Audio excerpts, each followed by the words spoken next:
I am a lawyer, an attorney, and when I first started my career, first off, I clerked for the most amazing judge. I clerked for Judge Sarah T. Hughes, who was maybe the second or third woman federal district judge in the country. You may remember her from a very famous photo. She was the judge that swore in President LBJ after President Kennedy was assassinated in Dallas, which is where I'm from. But she did not ever have any of those photos in her chambers. She had the stories about Roe v. Wade because she was on the three-judge panel of Roe v. Wade. Wade was the district attorney in Dallas. Roe was from Dallas. She was the only woman in any of that. She was on the three-judge panel. You remember it got overturned by the Court of Appeals. The Supreme Court came back and reinstated what had happened in the district court.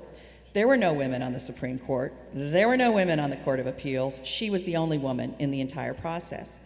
And what she did is she saved all the photos and the articles because the person who took this on the chin for all and the abuse that you could imagine people gave was Judge Hughes, because she was the only woman as part of that.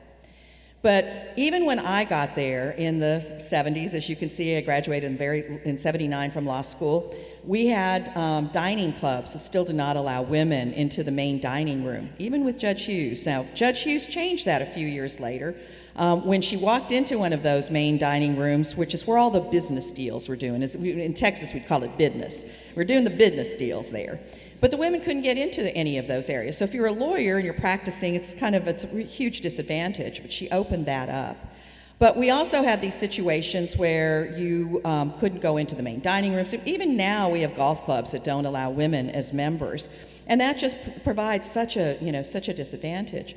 But I think seeing what she did, and women who went before me who had to sue the law firms because they weren't accepting women as associates who then later became partners. That lawsuit was just 2 or 3 years before I started practicing in Dallas. So they paved the way for me to be able to start on that.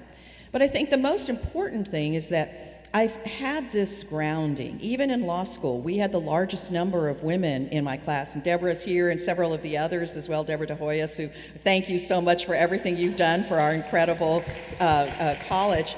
But we were there, and we had the largest group of women in the law school.